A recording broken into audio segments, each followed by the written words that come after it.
Hola cuentistas, aquí la segunda parte de 5 del cuento titulado Pacto de Amor.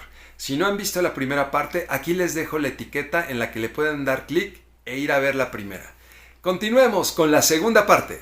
En el café, la conversación giró principalmente respecto a las canciones de los Beatles. Y la que habló mucho, pero mucho más, como una niña emocionada ante un helado, fue María. Y aunque las participaciones de Mauricio fueron escuetas y un tanto serias, como él ya se había acostumbrado a hacer, se sintió realmente cautivado por la presencia de la joven. Tanto que cuando al finalizar el café y la dejó en la puerta de su casa, sintió un enorme deseo de volverla a ver. ¿Será que ya no soy homosexual?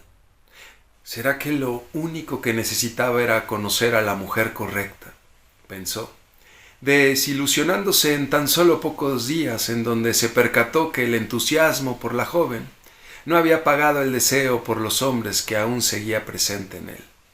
Pero eso no lo detuvo de cortejar a María y ganarse así el cariño de la madre de la joven, quien veía en Mauricio un muy buen partido para su hija.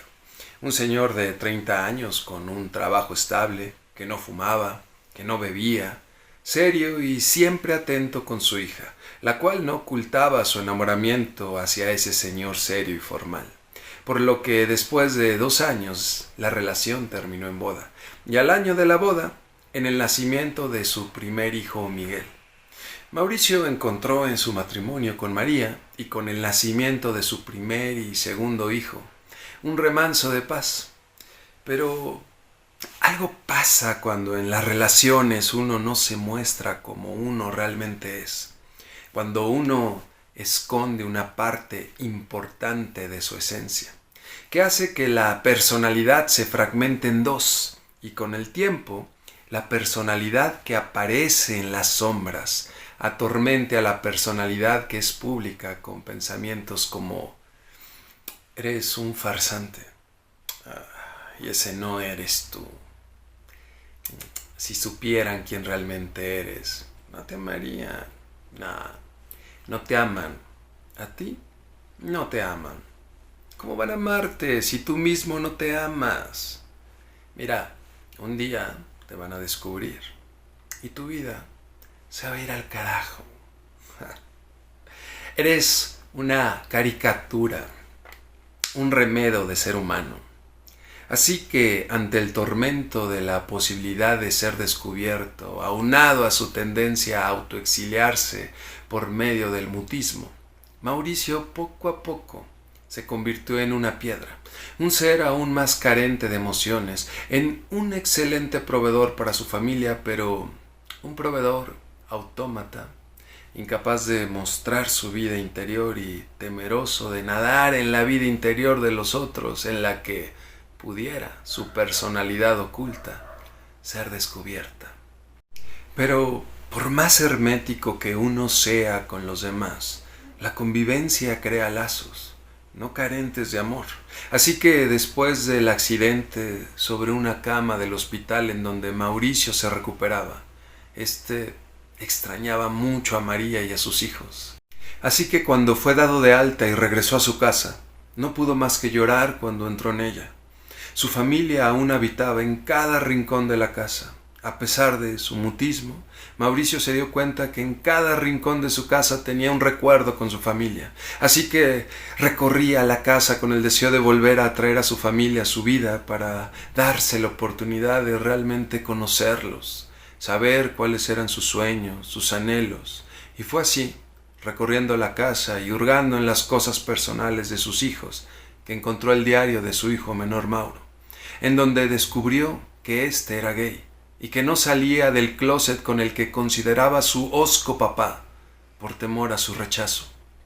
En el cuarto de su hijo mayor, lamentó no saber nada del gusto que su hijo tenía por los videojuegos, y por una fotografía que encontró con una dedicatoria escrita al reverso, dedujo que andaba en secreto con una señora casada que tenía 2 hijos. Y su esposa María, de ella no se atrevió a hurgar en sus objetos personales. Lo que hacía era poner en el tocadiscos los LPs de María, para así, escuchando la música de los Beatles, que los unía.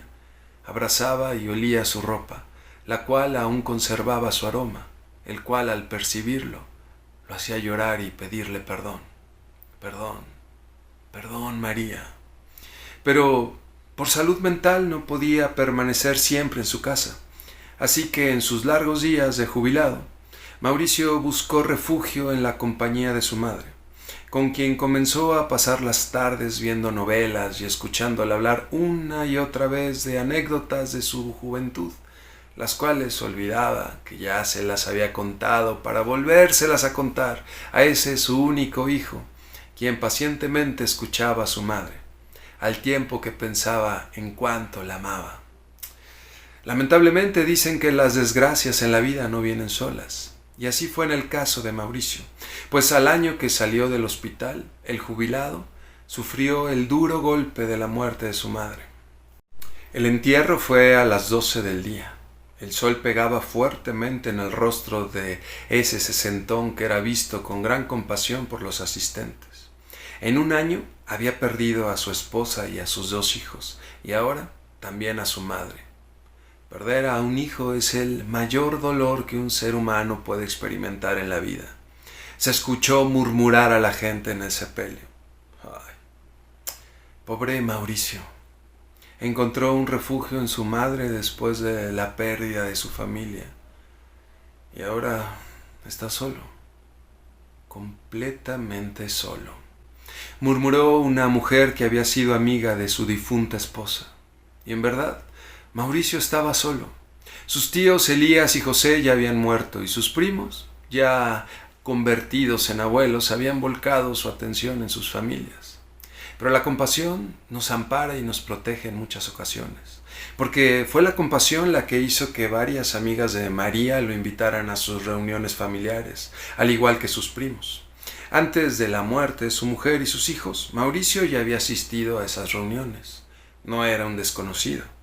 Pero desde la primera a la que aceptó ir después de la muerte de su familia, se dio cuenta que le costaba mucho trabajo socializar sin su mujer a un lado, ya que ella era la que, como muchas mujeres con sus esposos, le servía la comida, la que hablaba en el lugar de él, la que realmente era la amiga de los anfitriones. Ahora era atendido por señoras con las que se sentía apenado, lo cual algunos hombres lo notaron, por lo que a los 2 años de la muerte de María, tiempo que consideraron prudente para que Mauricio rehiciera su vida, le comenzaron a insinuar que buscara a otra mujer. Mira, los hombres, pues no podemos estar solos, le dijo una vez el esposo de una amiga de su mujer. Y de las insinuaciones pasaron a presentarle viudas para que saliera con ellas, a lo que Mauricio, quien había formado una familia como refugio, como escondite, como closet de su homosexualidad, comenzó a sentirse incómodo con esta nueva presión social que no considera correcto que un hombre, y menos un viudo, no esté acompañado de una mujer. Hasta que un día, en un cumpleaños de un primo, uno de sus sobrinos, con unas copas encima, viendo al tío Mauricio seriamente sentado en un rincón, le dijo: «Tu hijo Mauro te quería mucho, tío». «Y yo a él», le contestó Mauricio sin poder evitar que sus ojos se cristalizaran. «Pero él temía que tú no lo amaras», le dijo el sobrino. La aseveración que encerraba la duda del amor de Mauricio hacia su hijo le molestó, y un tanto altanero le dijo al sobrino: «¿Cómo no lo iba a amar si era mi hijo?». Y el sobrino, un tanto imprudente, le soltó a rajatabla: «Es que Mauro era gay, tío». «Ya lo sabía», le contestó serio Mauricio. «¿Ya lo sabías, tío?». «Leí su diario», le contestó Mauricio. Un silencio incómodo se hizo entre los dos, el cual se rompió cuando el sobrino, un tanto mareado por el alcohol, le comenzó a decir a aquel tío de rostro serio: «Tío, Mauro me dijo que él no había elegido ser gay, pero que él quería ser feliz aceptándose tal cual era, y también me dijo que quería que mi tía y tú lo amaran como él era. Claro que lo iba a amar tal cual él era. Lo interrumpió Mauricio tratando de contener sus lágrimas, las cuales pusieron sus ojos húmedos y vidriosos. El sobrino, conmovido por el amor de aquel padre a su hijo, le dijo, tratando de darle algo de consuelo: Tío, Mauro tenía novio. Era muy feliz con él y te amaba mucho. Te lo quería presentar. En ese momento, la conversación fue interrumpida por una sobrina, quien, viendo la tristeza de la situación, sin saber que esa tristeza encerraba un gran desahogo para Mauricio, y queriendo que el tío Mauricio estuviese bien, abordó a los hombres y con una gran sonrisa exclamó: «¡Hey, vamos, tío! Ven, vamos a bailar, vamos a divertirnos». Mauricio accedió a bailar con su sobrina, reprimiendo sus lágrimas, hasta que la noche llegó, y cuando estaba acostado solo en su cama king size, el sesentón lloró desconsolado pensando en su hijo, quien, sin saberlo, después de muerto, le había contagiado el deseo de ser quien realmente era y ser feliz. Así que, decidido a no volver a engañar a una mujer jamás y a darse la oportunidad de vivir su vida como homosexual, a los 3 días, previa búsqueda en internet de reseñas de la vida gay, compró un vuelo a la Ciudad de México. Quería salir del closet, pero hacerlo en la ciudad en la que nació le sería difícil, así que la Ciudad de México sería su destino, por lo que su cuerpo, un miércoles a las 3 p.m., estaba parado sobre la calle Amberes, lugar que las reseñas, ya viejas de un internet que no especifica cuándo fueron escritas, describían como la calle más gay de México, lugar lleno de vida que dan los bares gays, sex shops, cafés, incluso tiendas de temática gay, en donde pululan gran cantidad de hombres gays en busca de diversión. Pero, para sorpresa de Mauricio, muchos de esos antros por la pandemia habían desaparecido, quedando en su lugar vallas grises que tapaban las entradas de los locales que años antes se llenaban de atuendos multicolores. Pero aunque la realidad distaba de las espectaculares descripciones de los artículos de internet, Mauricio, no queriendo desilusionarse tan pronto, suspiró pensando que aún era temprano para que la zona se llenara de vida. Se adentró unos pasos por la calle Amberes proveniente de Reforma y se emocionó al ver que el Macho Bar y el King estaban abiertos, lugares de cuyas bocinas salía música desde electrónica, banda y alguna que otra canción retro de Alejandra Guzmán, que se escuchaba hasta en la calle. Mauricio, con las manos sudorosas y las piernas temblando por aquel primer intento de salida del closet tardío, se acercó a la puerta del Macho Bar. Su figura de un señor de 62 años, con vestimenta conservadora y fuera de moda, desentonaba con el aspecto desenfadado de los pocos jóvenes en pantalones entallados que había en el lugar casi vacío. Pero aún así, entró en el Macho Bar y, tratando de fingir serenidad, se sentó en una mesa del rincón. Deseaba que alguno de los jovencitos se le acercara, pero después de 1 hora y 2 chelas enfrente de una cubeta a la cual le quedaban 2 cervezas, la cual la mesera le había vendido con la oferta de: «Mire, señor, le conviene pedir la cubeta con 4 cervezas, porque está en 150 pesos. En cambio, pues una sola, pues le sale en 50 pesos, gasta más».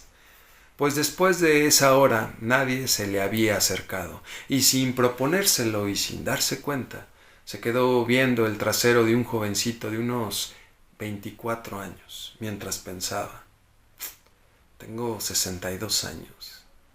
¿Quién me va a voltear a ver? Debo de entender que mi lugar en la vida es en las butacas de los espectadores, ya no en la cancha con los jugadores». Y como si la vida escuchara sus pensamientos y quisiera contradecirlo, el jovencito, a quien le miraba el trasero, alertado por su amigo, se le acercó y le dijo: «Hola, guapo. Oye, ¿me invitas una de tus cervezas?» «Sí», le contestó nervioso Mauricio. El jovencito tomó una cerveza e, inmediatamente viendo el embelesamiento que causaba en ese sesentón, Tomó la otra que quedaba y le dijo: «Otra para mi amigo, ¿va?» «Está bien», le contestó Mauricio, sin entender del todo el «va» del muchacho.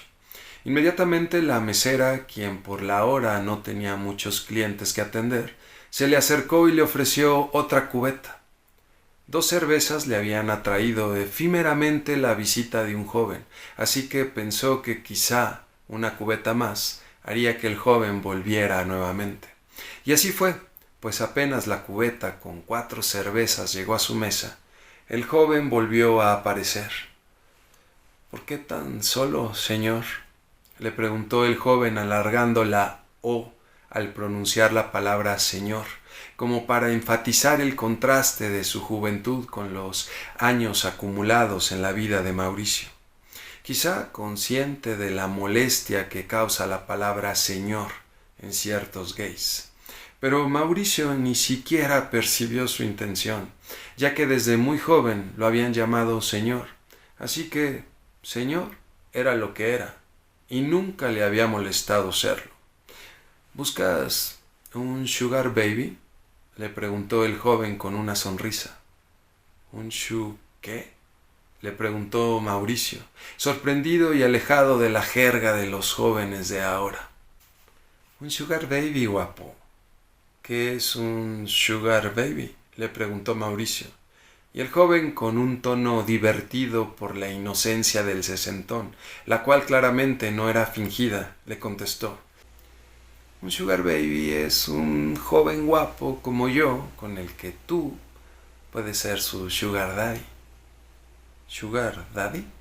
¿Qué es un sugar daddy?», le preguntó con verdadero interés Mauricio al joven.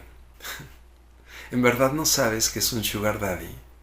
«No, nunca había escuchado esa palabra».